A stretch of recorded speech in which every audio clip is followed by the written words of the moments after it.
Good evening, everyone. Welcome to this wonderful live in-person audience here. Welcome to all of you online. We are so excited that you have joined us for this evening's conversation. I'm Rabbi Lori Kaufman, Director of Content and Innovation here at Park Avenue Synagogue, and we're so excited to have you here for our fourth in our partnership with Sapir, with the journal Sapir.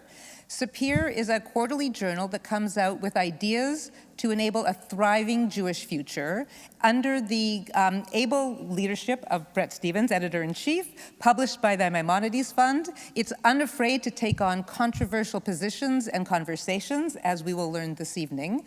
This evening's conversation is about the topic of, the journal was about education. It was the last journal, and this particular topic is about merit and meritocracy. Sapir just came out with its current journal on cancellation, and we'll be having our next series of the topics with Rabbi David Wolpe here January 24th in conversation with Rabbi Cosgrove on the topic of cancellation, so we invite you to come back to hear that one as well. I want to add that I think it's particularly appropriate that we're having this conversation this week because this week's Torah portion, Lech Lecha, is where we learn that Abraham was chosen by God because of his merit. So I want to argue a little bit that maybe merit and meritocracy started with the Jewish tradition in this week's Torah portion. We created it. Why was Abraham chosen? So the rabbis have a lot of opinions, unsurprisingly, about what it was, that Abraham merited God's choice. Some say it was his faith, some say it was because he was literally an iconoclast, some say it was because he had a rational approach, but it was because of Abraham's merit that we are all still here today as his progeny. So as his progeny, I hope you enjoy this conversation on the continuation of the pros and cons of merit and meritocracy. We are joined, obviously, Rabbi Cosgrove, the senior rabbi here at Park Avenue Synagogue, Bret Stephens, editor-in-chief of Sapir and columnist for the New York Times, and Michael Sandel, who teaches political science and political philosophy at Harvard University. His books on justice, democracy, ethics, and markets have been translated into more than 30 languages. He has been described as the world's most influential living philosopher. Sandel's latest book, The Tyranny of Merit, Can We Find Common Good?, seeks a way beyond the polarized politics of our time. It's for sale in our lobby. There'll be a book signing after. We encourage you to buy it and to get your copy signed. He's been a visiting professor at the Sorbonne, delivered the Tanner Lectures on Human Values at Oxford, and is a member of the Academy of Arts and Sciences. We're looking forward to a stimulating conversation. Thank you all.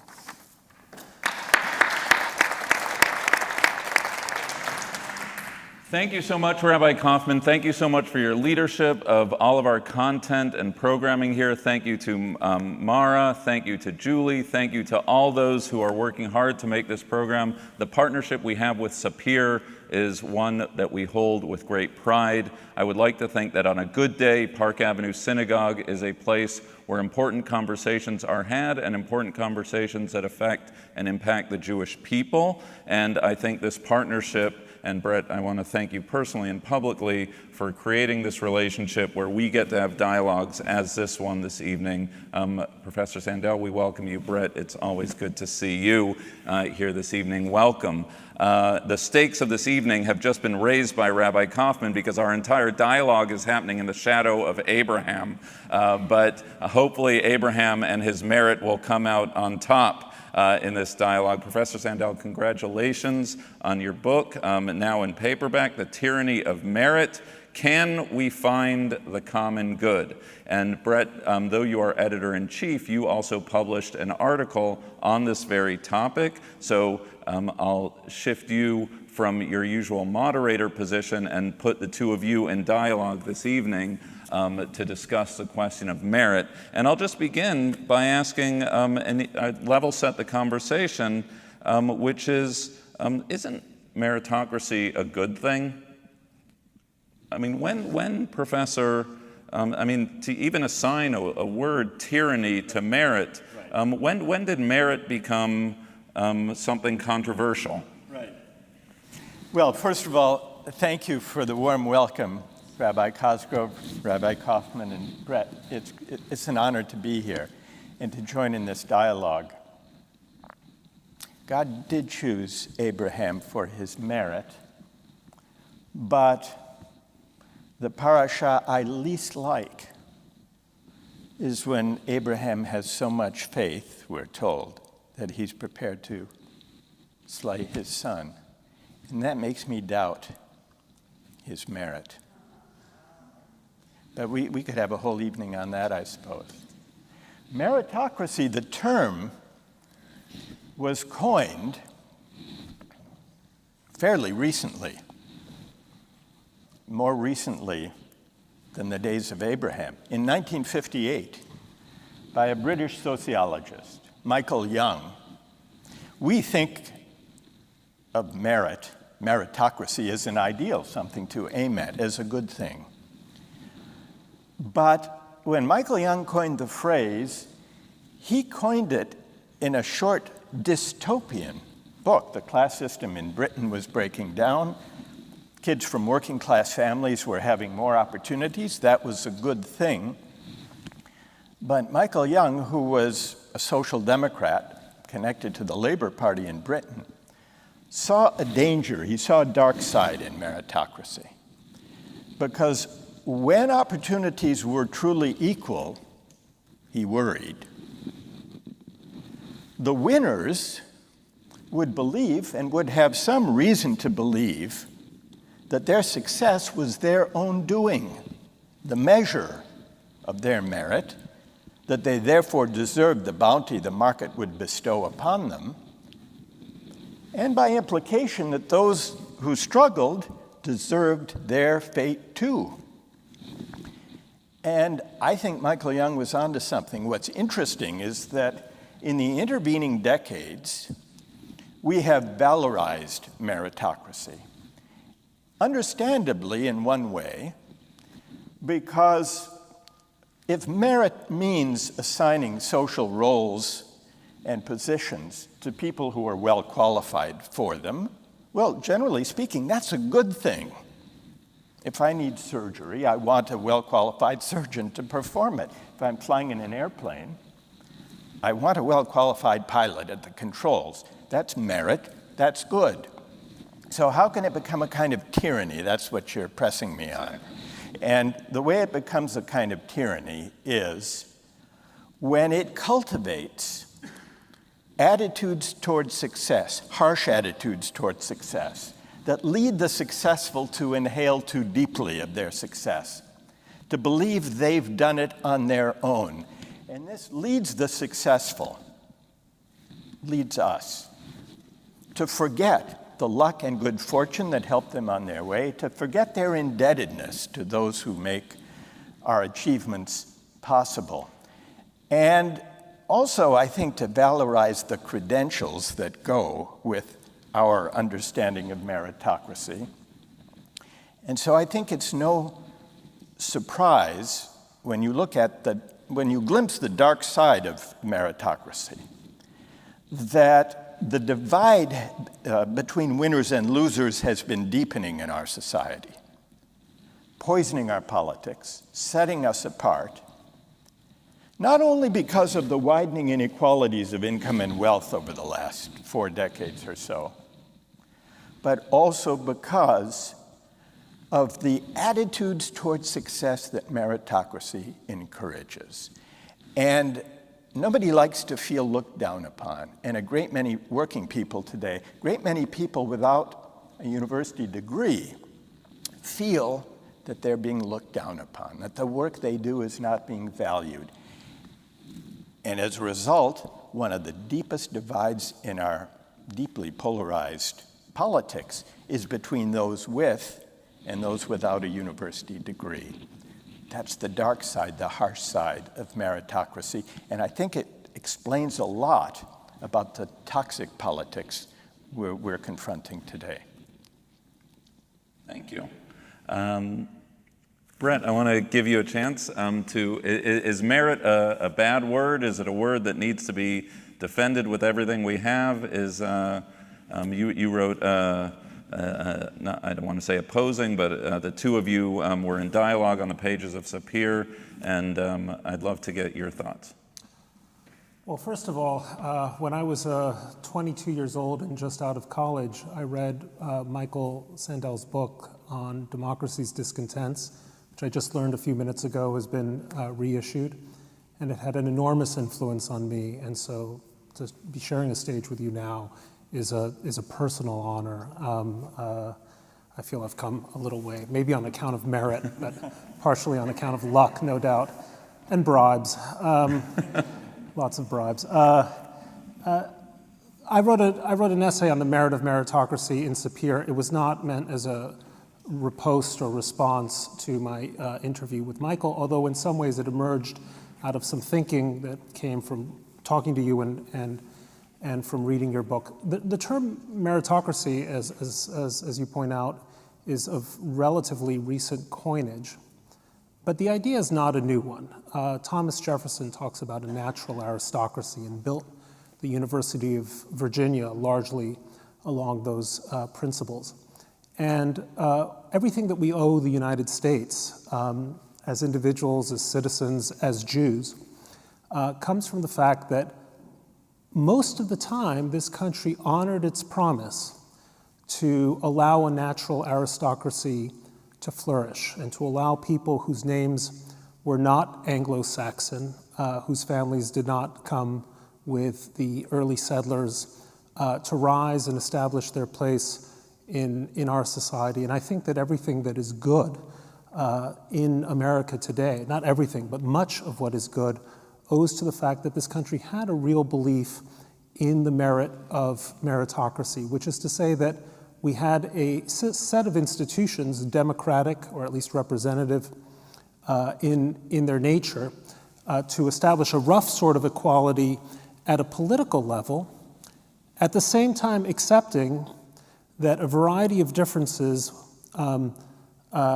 would ultimately lead some people to achieve a great deal, and that they could go as far as their talents would allow them.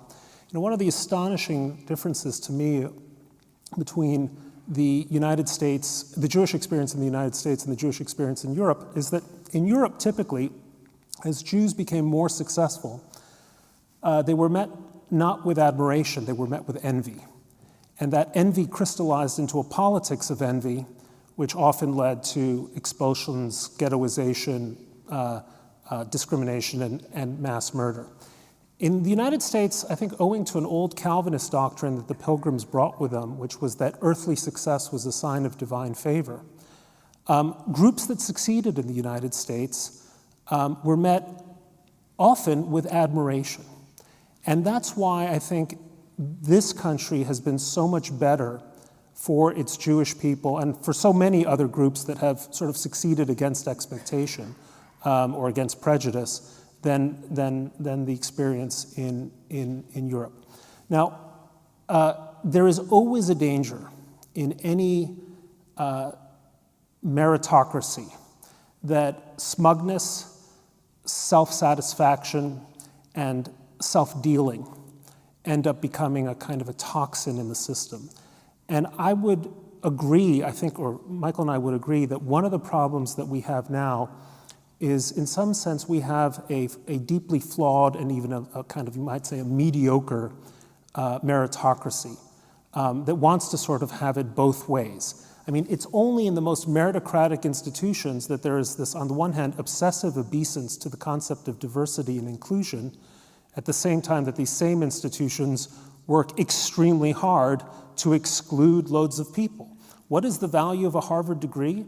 The value of a Harvard degree, or let's say Yale, is that 97% of the people who sought it didn't get it, right? And so there is a kind of a doublespeak that takes place within the meritocracy, which is one of the things that I think grates on the other 97 or 99 or whatever percentage, that you have a meritocracy that is engaged in a kind of a hypocrisy.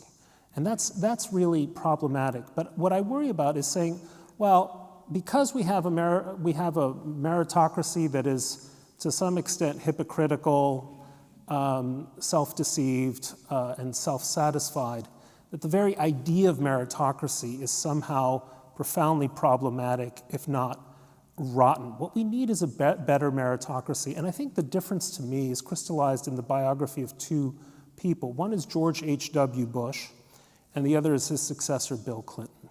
Because I think of George H.W. Bush as a boy who went to Andover, and at the age of 18 in 1942, proceeded to go to a Navy enlistment service and do dozens of combat tours over the Pacific, in one of which he was shot down.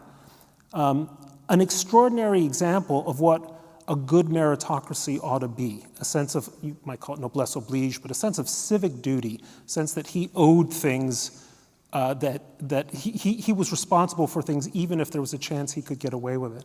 And I contrast that with Bill Clinton, who seems to me a guy who's, whatever his talents, and there are many talents, who was solely about himself. That me was a big part of the Bill Clinton story. And the transition from the George H.W. Bush meritocracy to the Bill Clinton meritocracy seems to me like the partition from a healthy one to in some ways, a problematic one. It seems one of the questions that came out in your book is this question of, and you wrote the book, so I might be misrepresenting it, but the idea of a market economy, right? There are winners, there are losers. If you work hard, you will succeed, versus this question of the common good, the idea that we all, there are goods greater than just who's winning and who's losing, and that these are at odds with each other. And Brett, specifically to this question, one of the things I'm squirming on is I know and you know that the starting line isn't the same for everyone, right? I know whether it's your economic status, whether it's your racial profile, whether it is, a whole series of indicators. This notion of the American dream that everyone it's able to achieve something if you just work hard enough. It ain't so. It ain't so. And even in moments where we'd like to say, okay, there are definite indicators, Professor, as you begin your book with, right, like SAT scores or something like that, we know that some kids have access to tutors, other kids don't have access to tutors, so even that, which seems to be just by numbers, we know that tracks according to economic status and racial status. So I'm just trying to square the circle of this American dream, where it doesn't matter about your background, with the lived experience of America. Well, to pick up on exactly that point and to connect it with some of the points that Brett made, it's certainly true, and I doubt Brett would deny, that we don't live up to the meritocratic principles we profess. Everybody does not start from the same starting line. Here are a couple of examples drawn from the race to get into selective universities. The Ivy Leagues, places like Harvard and Yale, have generous financial aid policies. The policy now at Harvard is if your family makes $75,000 or less and you can win admission, you don't pay anything for tuition, for room, for board, for fees. And despite generous financial aid policies, there are more students in these places from families in the top 1% than there are students from families in the entire bottom half of the country combined. Here's another measure. You mentioned the SAT scores. It's true, everyone who wants to can take the SAT to compete to win admission to a selective college. But of the college students who score 1,400 or above, that's a good score, competitive score for these places. Of those students, most of them come from well-off families. 60% come from families in the top quintile. The percentage of those students who score 1,400 or above who come from low-income families, bottom quintile, 3%. So this illustrates Rabbi Cosgrove's suggestion that we're not starting from the same starting point. But I'd like to connect this, Brett, with your observation about George H.W. Bush and Bill Clinton, which surprised me a little, because the meritocratic president character between the two was Bill Clinton in terms of rising through higher education, upward mobility.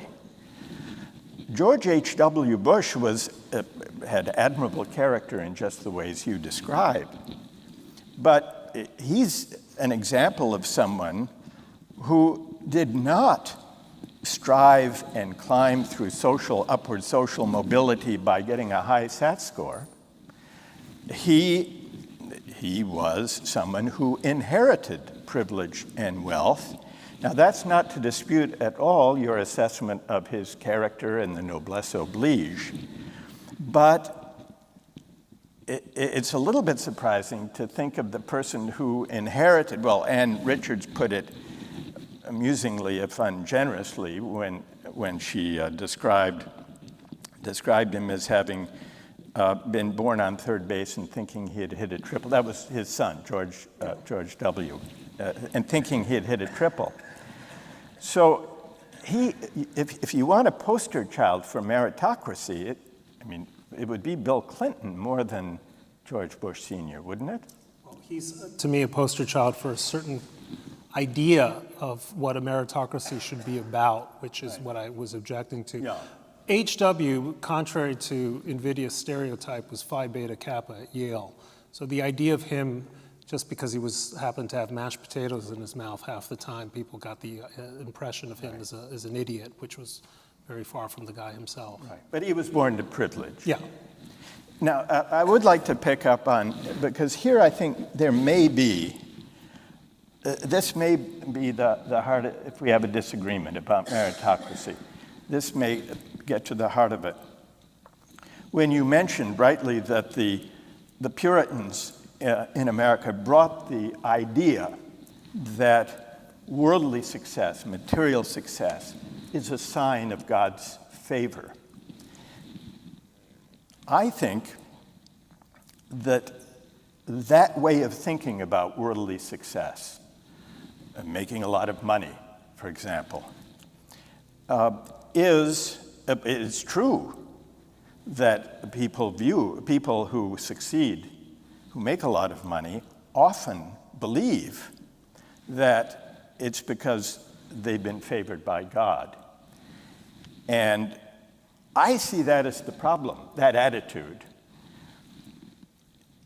But you seem to like that or praise that or see that as a healthy, you see it as a healthy, maybe I misunderstood. No, look, I mean, most people I know impulse? who are successful have imposter syndrome.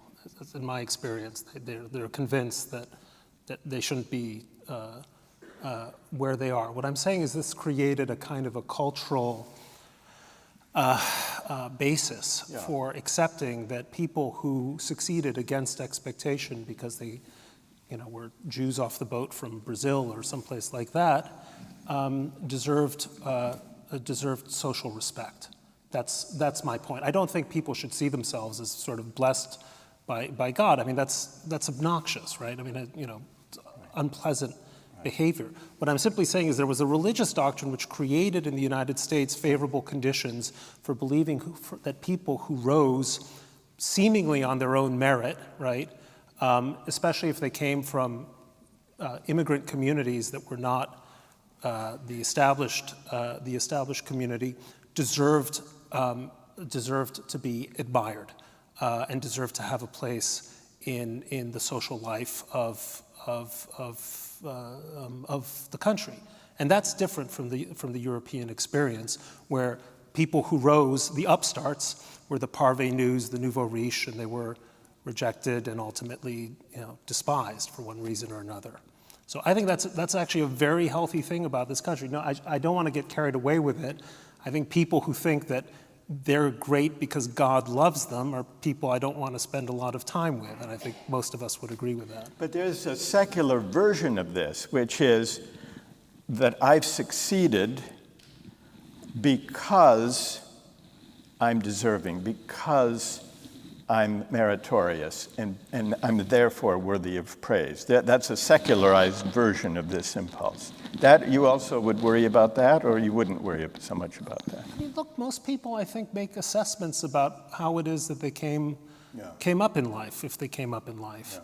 Yeah. And, I think humility is a great virtue, and having a sense that you were talented, but you were also lucky is a thing that is, a mark of maturity. I don't think we really disagree. Yeah. Okay, I don't want to make too much of this point. I'm simply saying that the United States had a set of cultural assumptions that were distinct from European ones, and that distinction is what has made it possible for people from relatively or very humble circumstances to rise in this country, which is, I think, wonderful.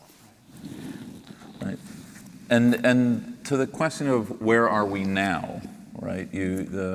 Professor, one of the themes you pull out is not so much the haves or have-nots, but the prestige economy that we now live in America. And you touched on this with your opening remarks, where a basketball player or a casino magnate can get bajillions of dollars, right?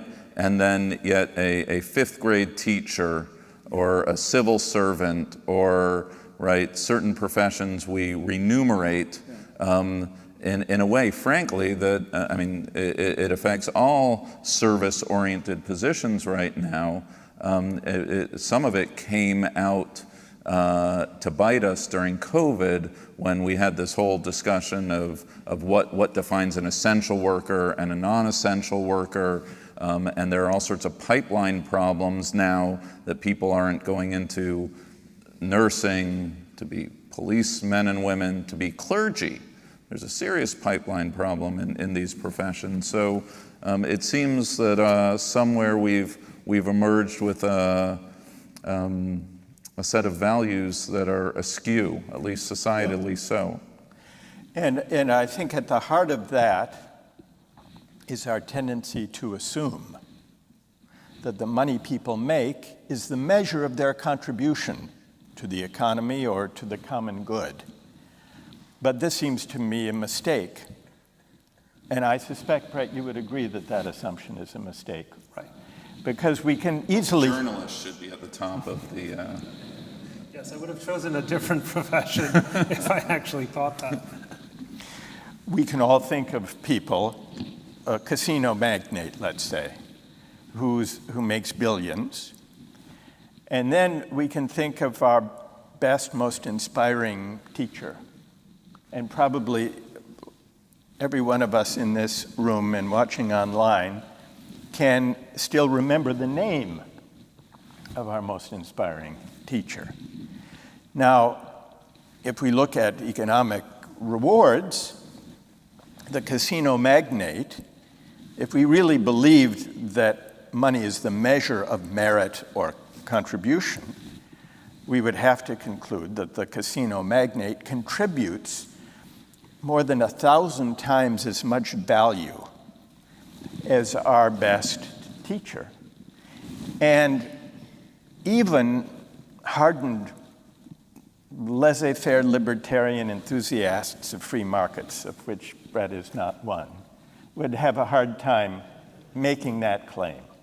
That the money people make is the measure of their merit.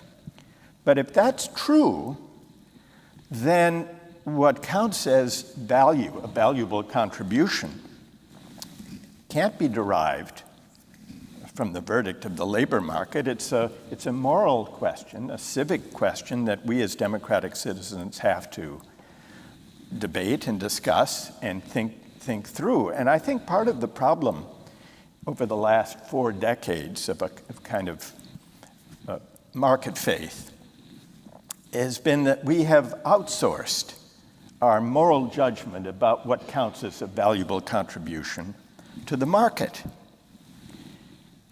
And it's tempting to do that because it seems, the market seems to be a neutral mechanism that can spare us as democratic citizens who disagree about values the messy, contested business of debating and deciding what really counts as a valuable contribution.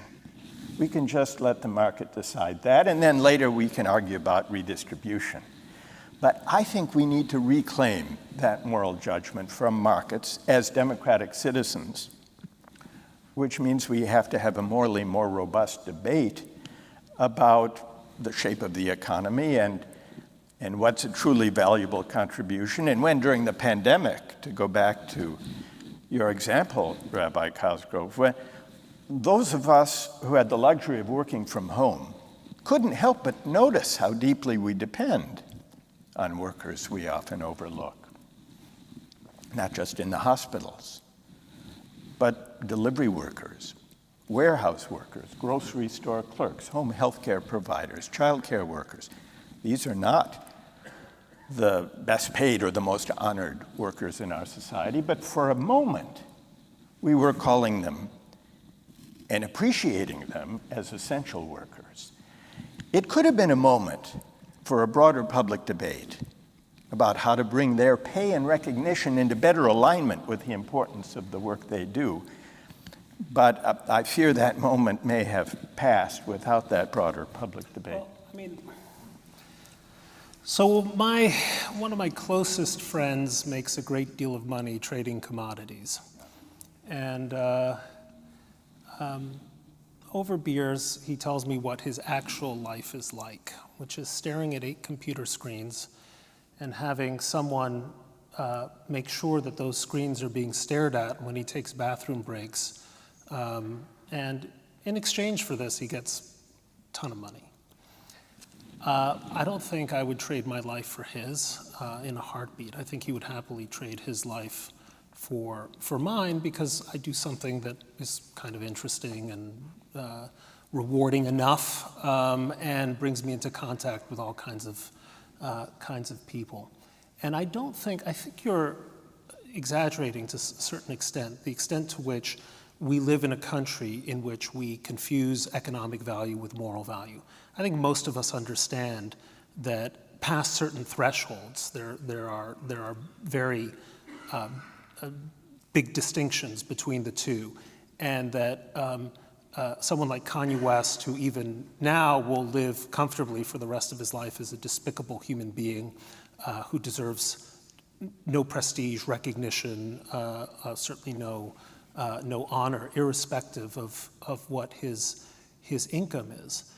And I'm all for paying teachers more, although I don't think that if we did pay teachers more, that it would actually change the quality of the teaching or the attractiveness of the profession, because people go into teaching because it's a vocation and because it has profound spiritual, moral, and emotional rewards that trading commodities for a big, for Morgan Stanley or some group like that simply doesn't. So there's a limit to which you can actually, you can make an argument. Let's pay teachers more. Do you think if we paid teachers, say, twice as much as what we do now, would the profession really change? I'm not sure. Maybe it would. And there is a crisis right now in the teaching profession. The crisis in the teaching profession, I don't think is really an economic crisis. At least from... There are at the edges. I just happen to be married to a 5th grade teacher, right? And people are doing the math in their heads, and they're saying, I have to be in person. I have a limited number of days off. And my friend who just graduated college the same year is able to, is able to earn twice as much as me and have this work-home flexibility with their schedule. I know I got my BA in education, but I'm actually going to be doing so. These are lived stories in the school system right now. I accept that.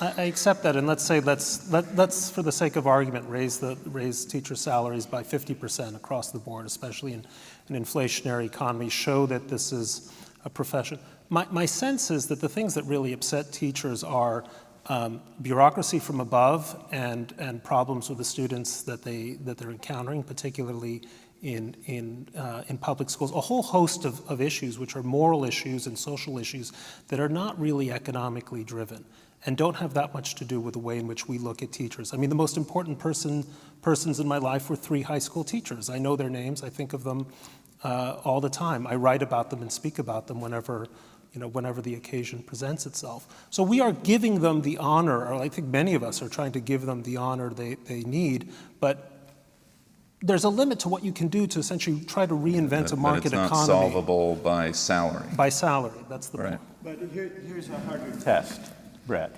than what we would do with the teacher salaries. It's what your friend, the commodities trader, would say if there were a proposal for either a wealth tax or, to make it more concrete, a financial transactions tax. Yeah. Now, we remember back after the 2008 financial crash, when there was a public outrage about Wall Street firms that had just been bailed out paying bonuses to their executives and employees. And the response to that outrage by the then head of Goldman Sachs was, "We are doing God's work." Back to your Puritans, there was the Puritan legacy. We are doing God's work. That's why we deserve these bonuses. But let's fast forward now to imagine a political debate about whether or not there should be a financial transactions tax to address some of the gaping inequalities, especially for those in the financial industry. Now, my question is not, would the commodities traders and the hedge fund managers resist it or oppose it politically? The more interesting question is, would they oppose it? Some, not all would oppose it, but would they resist it on the grounds that we've earned it, we deserve it, we make a valuable contribution, and the financial speculation that we engage in actually contributes something valuable? Don't you imagine that argument, because that's where meritocracy comes in, a claim of deservingness. Don't you think that, I mean, we've heard that argument when there have been proposals either to have a more progressive income tax or to have a wealth tax or to have a financial transactions tax. But we've earned it. It's ours. We deserve it. Right, and well, I guess a few points to make. I don't want to denigrate the importance of efficient markets to the world in which we live, because if you don't believe it, go to places where there are inefficient markets, and life is just materially worse for everyone. I also don't want to elevate the Goldman Sachses of the world to some kind of beatific status. If they made a lot less money, the world would be perfectly fine, right? And I thought you were going to say it would be a better place, but you didn't quite go that far. I'm not insulted by my friend, the commodities trader, making a lot more money than I am. But do you think that generally commodities traders and hedge fund managers deserve to make 1,000 times more than your 3 great teachers in high school do? I don't even think that's a meaningful question. I don't it's know. It's not what, a matter of deservingness. No, I don't think it's well, deservingness is a very difficult thing to judge, yes, right? It I mean, is. I was thinking about this in terms of a question you threw out earlier, basketball players, right? Do you deserve to make $100 million in your career if you're an NBA basketball player? Well, it's a hard skill. You tried playing like that. I couldn't. You couldn't. No. And by the way, they'll make money for 10 years of their life. So you have to remember that after that, the money ends and they're out to pasture. The whole question there seems to be, I think, based on, if I may say, kind of an economic fallacy. My friend Kevin making a ton of money does not actually take money away from me. He's just creating economic value, which he's then extracting. Now, you can make an argument these guys are obnoxious and let's slap on some some kind of French-style wealth tax, and because they deserve it, right? And that's okay. Let's say we'll do that, and they're still doing plenty well because of the amount of money that they're making. And then what are we going to do with this? Well, the French tried this, and it just hurt the society in general. It ended up being a socialist French government which removed the very wealth tax, the Hollande government, which removed the wealth tax it had tried to impose, because what happened? These markets moved elsewhere. They offshore to other places. So I don't think this is... But that might argue for global coordination of a wealth tax. Well, then good luck, because there's always going to be Switzerland that's going to say, to heck with all of you.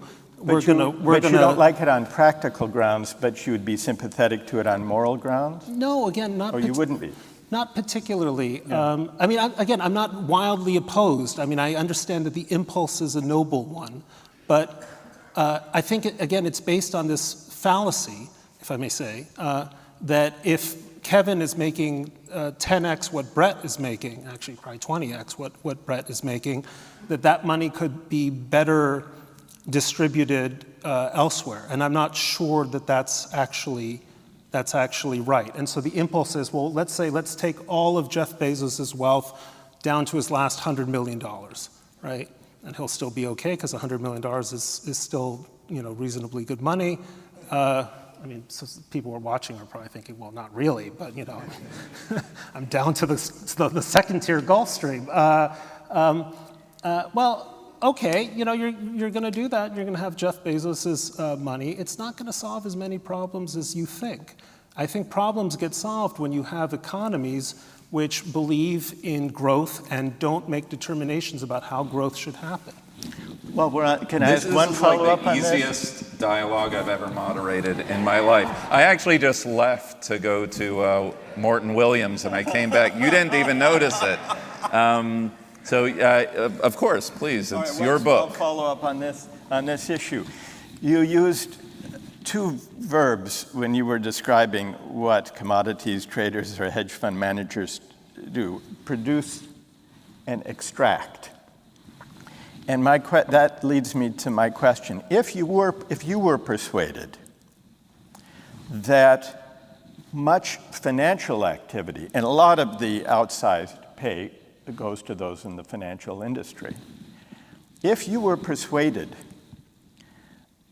as many analysts, of the productivity of financial activity in advanced economies suggest, that most financial activity in economies like ours do not actually make the real economy more productive, but are a drag on it.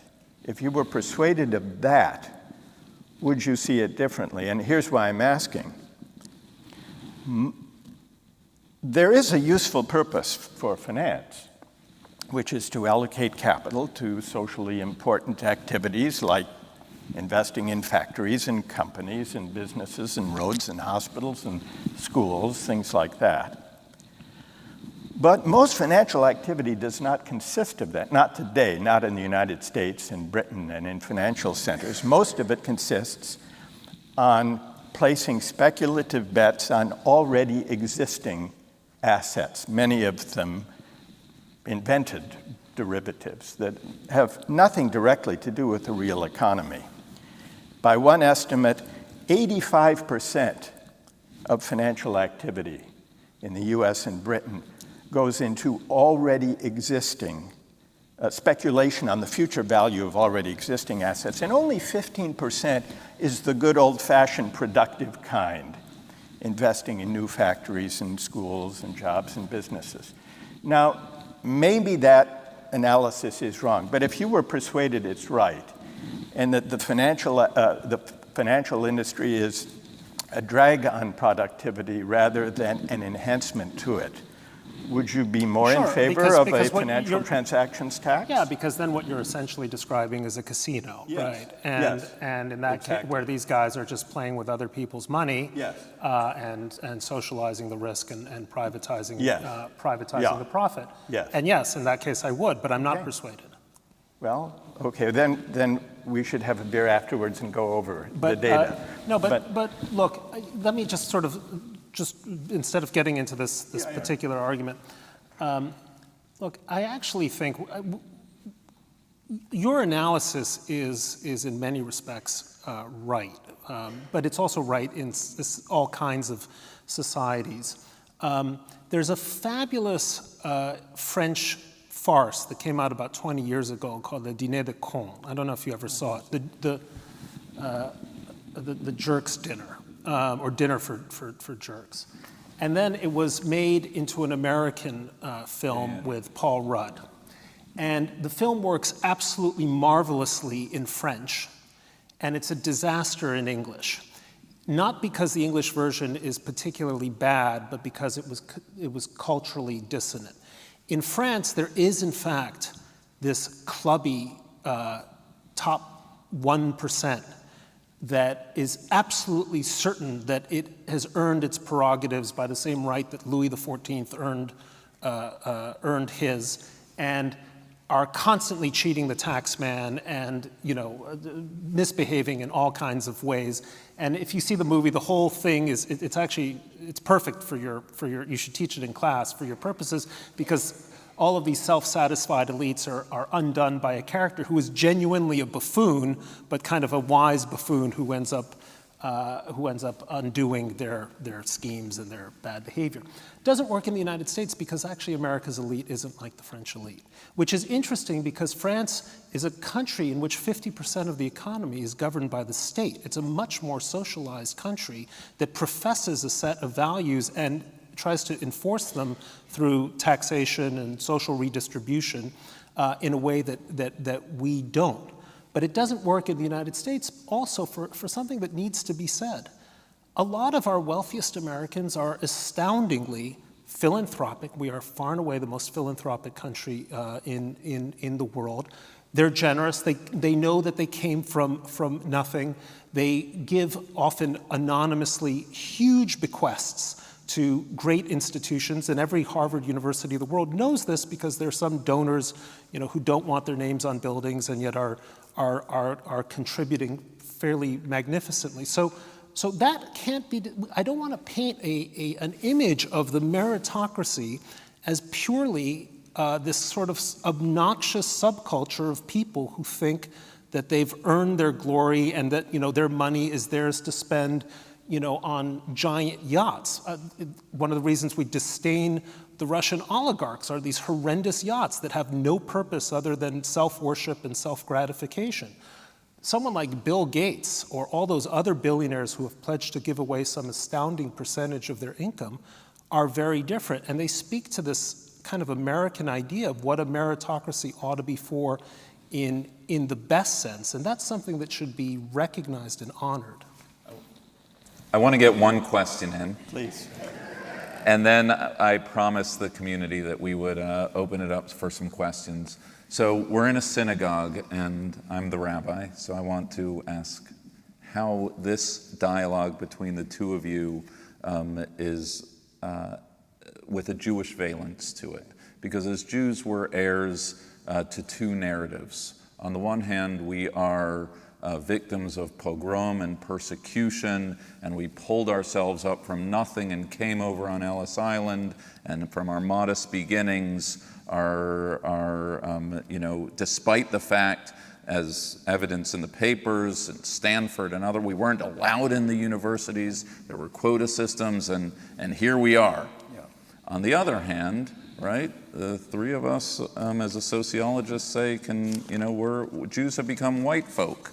Right, we're the privileged now, and this question of how our Jewish identities may inform this question, and where your Jewish selves come out on this question, or perhaps, Professor, whether your own biography as a nice Jewish kid from Minneapolis informs the way you see the world.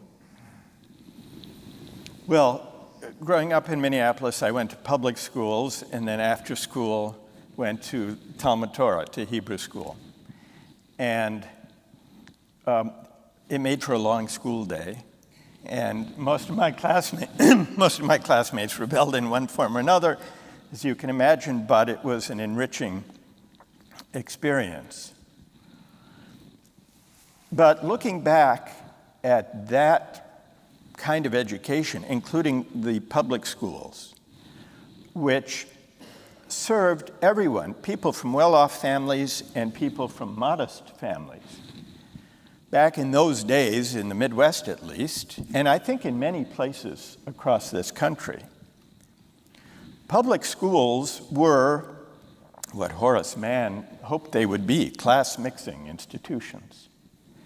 Today, that's less and less the case, because as inequality has deepened, one of the most corrosive effects of the inequality is that the affluent have seceded from public institutions, have left public institutions for those who can't afford to buy their way out.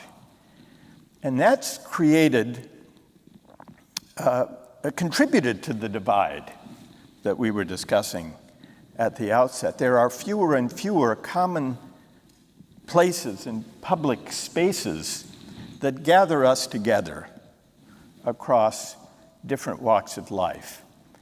And this matters not because democracy requires perfect equality, it doesn't. But it does require that people from different walks of life encounter one another and bump up against one another in the course of our everyday lives, because this is how we learn to negotiate our differences, and this is how we come to care for the common good. Now, the lessons I learned in the Torah I studied as a kid, how did that shape my views about merit? It's hard to say. It's hard to unwind. But I did subsequently, not back then. I don't want to rabbi-splain to you, yeah. But I think the idea that Jews aren't comfortable talking about grace, but the number of times you say, but by the grace of God, there goeth I, right? That this idea that I could have been born into this, I think that into any number of circumstances, but I happen to be born into this one, that's very much the Torah that I grew up with. And could I add one concrete example of this? I read Job more recently than Talmud Torah days. If I had read it back then, I didn't remember. But the Job story is a powerful corrective. This struck me, reading it really as I was thinking about the tyranny of merit. Corrective to the hubris of thinking that God has organized the universe in a way that rewards us when we behave well and when we are faithful to God, and punishes us when we sin. Now, much of the Torah seems to suggest that's the case, because when the people behave badly, they suffer. And when they behave well, or when there are exemplars who behave well, God favors them. But the story of Job disrupts that meritocratic biblical picture, because Job is a good man who suffers unspeakable suffering and pain. And he's sitting Shiva for the death of family members who were destroyed in a storm, who were killed. And the people, his friends, companions sitting with him, are saying, think, Job, what is it that you did to deserve this fate? Which is probably the cruelest possible form of consolation when you're sitting Shiva. But Job himself was in the grip of that same meritocratic picture. What have I done? He didn't think he had. He knew he was faithful to God. And finally, God arrives on the scene to dispel this meritocratic picture of the universe. And he says, God says, don't assume. It's a presumption of you to assume. He's speaking to Job, that you can know my ways and that you assume that everything that good that happens to you is because I'm rewarding you, or everything that bad that happens to you is because I'm punishing you. I have bigger fish to fry than to try to match your deeds with my actions. It rains over the ocean, and no crops are growing there. No one's being rewarded or punished. And so this seemed to me a powerful counter story to the story that we get in Genesis and in Exodus that matches deeds to God's reward or God's punishment. Thank you. Thank you. Brett, I want to give you a chance to... Well, a couple of thoughts. And then we'll open it. My mother arrived in this country at the age of 10 as a displaced person after having lived in her childhood in Nazi-occupied Europe in hiding.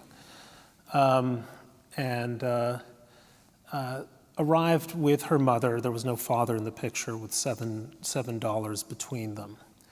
She had the benefit because her mother had a job basically a seamstress, but a good one. Got a job in Beverly Hills. So my mother ended up graduating from Beverly Hills High School, the same class of 1958 as Nora Ephron, who was voted most likely to succeed, in case you were wondering. The fact that my mother had a very good public school education, in which she was reading Tolstoy and Turgenev at an early age, was vitally important to her American dream. We need to go back to an era where public schools are engines of meritocracy. And one of the things that I worry about today is that there's a war on meritocracy in the places that actually need them most. I used to live next to Stuyvesant High School downtown, which is where the high-achieving children of low-income, generally speaking, low-income families send their kids, and in one generation they go from cab drivers to scientists and professors and engineers and so on. And so I worry about speaking too ill of the meritocracy, because the biggest believers of it, I think, are at the very low end of the economic spectrum, and they should be given reasons to believe, and they should be given ladders that make that meritocracy real for them. And we should be working harder to make public schools places where everyone wants to send their children. Instead, what I observed, I sent my kids to public school in grade school until their quality just plummeted in middle school, and then we had to move them expensively to private schools.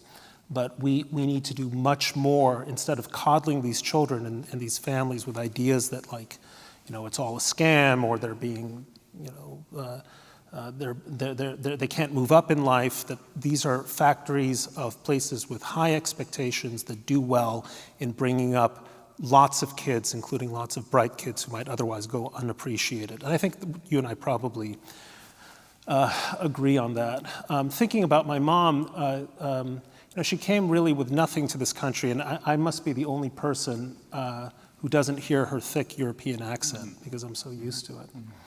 I tell that because many years later, I won a prize awarded at Columbia University, and I brought my mom to this prize ceremony, and it was held at Low Library. It's that big domed library, and I was proud to bring my mother to this prize ceremony.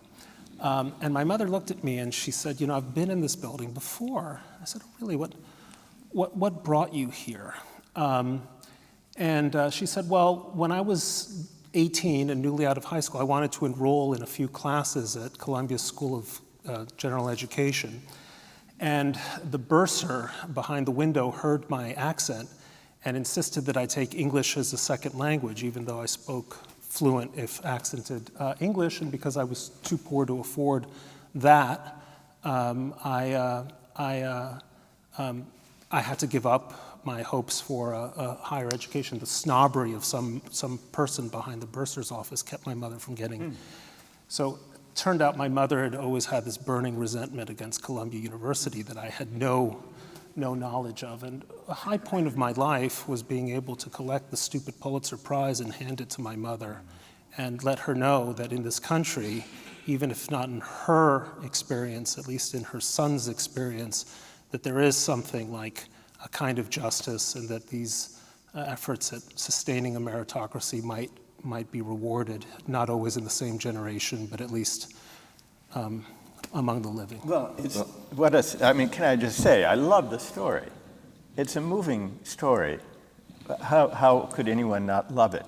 But it makes me think when we speak about meritocracy, we're speaking about two very different meanings of meritocracy. I think that what is so deeply moving about your mother's experience does not vindicate meritocracy, it vindicates equality of opportunity. I think that's what you're really getting at and moved by. Equality of opportunity, the American dream. And, who could disagree? Well, the young kids you see at the cab drivers' kids, you described the Pakistani cab drivers' kids. Of course, we should do everything we can to create public schools that will give the children of the rich and the poor, immigrant kids, the best possible education they could get. We agree about that. And we should create a society and an economy that is as welcoming to this generation of immigrants as American society was, maybe more welcoming even, to your mother. So this is not a point of disagreement. If there's a disagreement, well, here's how I would put it. Equality of opportunity and meritocracy seem like the same thing, but I think they're not exactly the same. Equality of opportunity is an important ideal. No one should be held back by poverty or prejudice. But it's a remedial ideal. It's not an adequate ideal for a just society or a good society. Because for that, we have to have, not only to overcome discrimination, prejudice, and poverty, which of course we do, not only to welcome immigrants, which we should, but we have to create, and this is what you've been describing with the public schools, a broad democratic equality of condition that enables everyone to flourish and that recalls us to our shared democratic citizenship. And what I call meritocracy, what I think is the harsh side of meritocracy, or the dark side of meritocracy, the side that Michael Young worried about when he coined the term, were the attitudes toward success that meritocracy cultivates in those who land on top. That's what I worry about. The story you've told is a story that we should all affirm. I would just add, because I can't resist going back to France and old Europe, the belief that in America it's possible to rise has led us to be complacent about inequality. Because we've told ourselves, we've said, yes, America may be more unequal in income and wealth, but unlike those old European countries, we don't have to worry about inequality so much because we have mobility. In America, it's possible to rise. No one is consigned to the fate of one's birth. And these are class-bound societies. That's why they worry about welfare states and redistribution and greater equality. The problem is, today, it is harder to rise one generation to the next in the United States than it is in many European countries. Okay. And so just very briefly, because I can't resist. Mobility is not an alternative to inequality. Brett, briefly, because I swore a blood oath to the community Okay, that sorry. they would be able to ask a few questions. So please. If you had titled your book "The Corruption of Meritocracy," I think we would be in overwhelming agreement. Equality of opportunity is extraordinarily precious, but it's equality of opportunity for the sake of a goal, which is that it might permit the children of the castaways of European civilization to rise on this new continent as far as their talents would take them. And I think the two operate in tandem. And what we want to preserve, I suspect both of us, is a society that works hard to maintain the conditions for genuine equality of opportunity, not the least of which is the state of the public schools, so that ultimately merit, real merit, can find its way. I'm going to do this a little differently, both given the time of the evening and the nature of the conversation. I'm going to have 3 questions. I imagine there might be overlap, and gentlemen, I'm happy to give you a pen, but let's just take 3 questions, and then we'll give our honored guests an opportunity. So we'll make this easy on you, Julie. Let's get first Andrew, and then Daniel, and let's favor anyone on this side. Andrew, please. So Rhett, you mentioned something. The lesson of the financial crisis to the average American was, if you're on the inside, gains are privatized, losses are socialized. Around the same time in America, President Obama took some criticism from his opponents for suggesting to a prototypical successful person, you didn't do this on your own. Society helped you. What the two of you didn't talk about tonight is what is the proper and best place for those debates over merit versus society to take place? Is it in some sort of Rawls-oriented institution operating under a veil, or is it in, as the rabbi suggested, some religiously inspired interpersonal dialogue of humility and grace? Okay. I'd like to take one more question, please. Yes. Sorry. Hi. Professor, I have to say I'm struck by... and remember, statements with a question mark. I'm getting to it. I promise it'll have a question mark. You posture your arguments a lot under the realm of concerns about humility and that people not view themselves with this religious, merit and concern about economic and social equality of opportunity, which surely everybody is concerned about.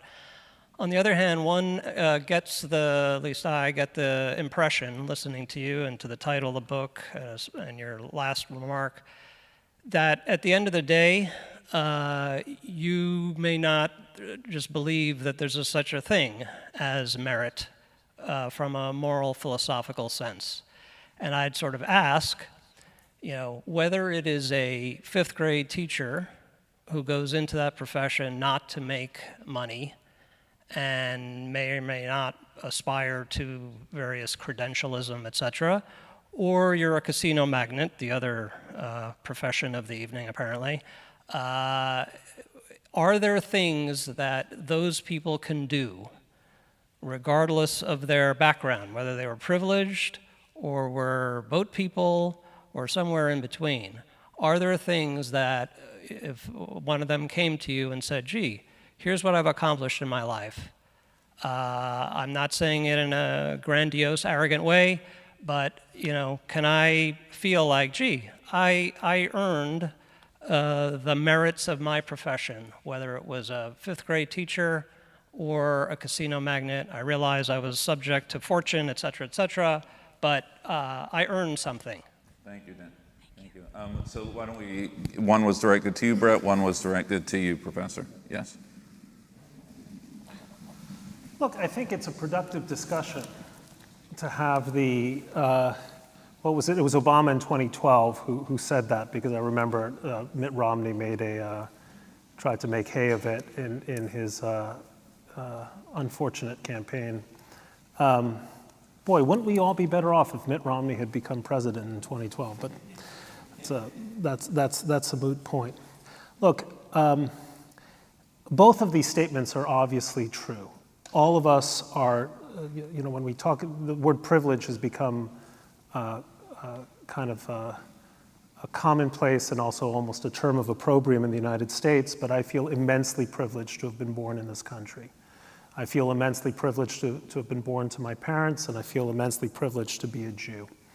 I think these are wonderful inheritances that have shaped my life for the better, and have given me probably unfair advantages, or at least advantages over lots of other people. I'd hate to live in a world where those facts simply discount the efforts, never mind me, any one of us has made to achieve things. Because I think it's enervating, it's psychologically destructive to think that nothing you do makes a difference, and B, because I think it's false. The things you do make a difference. People I know who have succeeded, when you actually find out how they succeeded, it turns out they took enormous risks. They did crazy things. They had some Meshuggah idea that turned out to be a good idea. And I think one of the great, you might call it a myth, but it is an enabling myth. You might say it's a fiction, but it's an extraordinarily useful fiction which has made the United States this great engine of prosperity that attracts people from around the world. I think that's a great thing. You talked about, Michael talked about the French, and I meet lots of former French citizens here in New York City. I'm sure all of you have. Ask them about France, a beautiful, wonderful country which gave them a lot, not the least of which is a great culture and a civilization. But it's no longer a place where they felt their merit could be recognized and where they could rise. And the United States actually still is that. I grew up in Mexico City. Those 2.5 million people who came across the border in the last calendar year or fiscal year, I don't think they're coming because of an illusion. They're coming because they see this as a country where they too might be able to rise. Thank you. Professor, last response and the final word. Well, thank you. First of all, I've appreciated and been enriched by this dialogue and find it troublesome only in the sense that the differences are so vanishingly small, I have trouble identifying them at the end. But maybe the difference is there such a thing as merit of any kind? That was the question that was raised. Yes. It's not measured by money. It's not measured, I don't think, by SAT scores, but it's measured by qualities of character, virtue, moral excellence. Dignity and respect. I think that captures a lot of what Brett wants, even, Brett, when you sometimes describe it as merit. Maybe if there is a difference, it's on whether the way to a just society and to a good society is mainly about rising, or whether it's mainly about cultivating a common life in which everyone, rich and poor, immigrant and citizen of long standing, can live with lives of dignity and respect and mutual responsibility. The American dream, we tend to associate the American dream with rising. But I went back and looked at the person who coined the term the American dream. This was in the 1930s, during the Depression. And he did talk to some degree about rising. But that wasn't the main thing. The main thing was about what I've been describing as a democratic equality of condition. And he gave one concrete example, and this, I think, is as good an illustration and perhaps way to conclude at least the case I would like to make as any. As a concrete example, he pointed to the U.S. Library of Congress, a symbol of what democracy can accomplish on its own behalf. Here was a place of public learning, he said, that drew Americans from all walks of life. And here's how he described it. As one looks down on the general reading room, which alone contains 10,000 volumes which may be read without even the asking, one sees the seats filled with silent readers, old and young, rich and poor, black and white, the executive and the laborer, the general and the private, the noted scholar and the schoolboy, all reading at their own library provided by their own democracy. And then the author writes, this scene is the perfect working out in a concrete example of the American dream, the means provided by the accumulated resources of the people themselves and a public intelligent enough to use them. And he concluded, if this example could be carried out throughout our national life, the American dream would become an abiding reality. In the end, it's not about rising, it's about living together with mutual respect and decency, and that requires a broad democratic equality of condition. You know, one of the games I play in my mind during dialogues like this is what verse am I going to end with?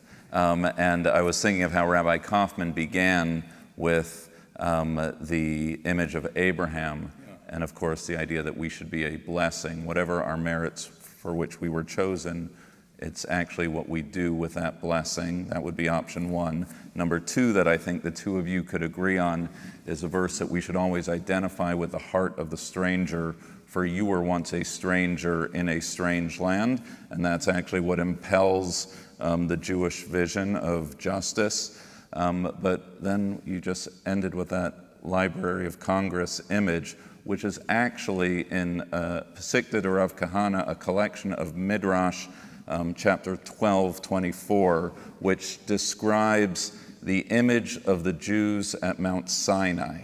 And when they were at the base of Mount Sinai receiving the Torah, it describes this moment where everyone, the old, the young, the learned, the initiate, men, women, whoever you were, whatever your background, had equal access and received the Torah at their own capacity and rose up to claim Torah as their own. I doubt the guy who wrote that, the Library of Congress, but it's a good one. I'll share with you afterwards. Friends, this has been marvelous. This has been the easiest night of my life. To Professor Sandel, to Brett Stevens. Professor, thank you so much for Mazel Tov on the Tyranny of Merit, your publication. Thank you so much to Sapir for making this evening possible. It's a partnership we're proud of. Have a good evening, everybody.